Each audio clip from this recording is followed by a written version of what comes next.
Widdecombe rages at Boris no-deal bluff and warns of massive Brexit trade deal f.u.d.g.e. Boris Johnson has been issued a stern warning by Brexiteer Anne Widdecombe, who insisted the Prime Minister has no excuse to not see Brexit through. The former Brexit Party MEP insisted that Britons are counting on Boris Johnson to deliver Brexit on December 31 after negotiations were extended on the weekend. Speaking to r.a.g.e.s Live, Anne Widdecombe said, "People do forgive him. I think part of that is due to his opposition being so appalling weak. If people think that Boris is weak, well, Keir Starmer is hardly there at all. Part of it is that, but the other part is people desperately want to believe in Boris.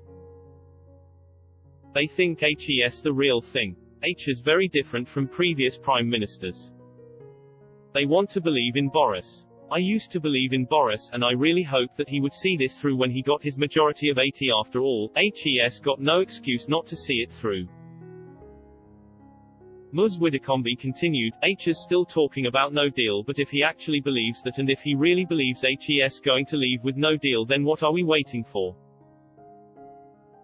He can give British business that certainty now.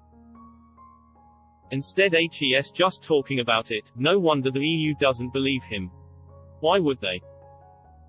She added, "I think we will leave with a massively fudged trade deal."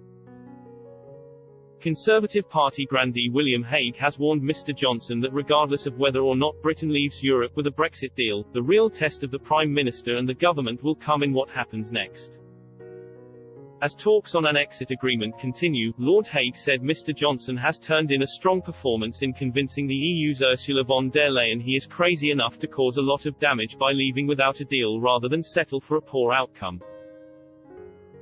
But he said while no deal would be disastrous for Britain and much of Europe, regardless of how the talks conclude, the greatest challenge for Britain under its newfound freedom will be whether we know what to do with it. Writing in the Daily Telegraph, Lord Hague said many Britons were harboring misconceptions about what Brexit will mean.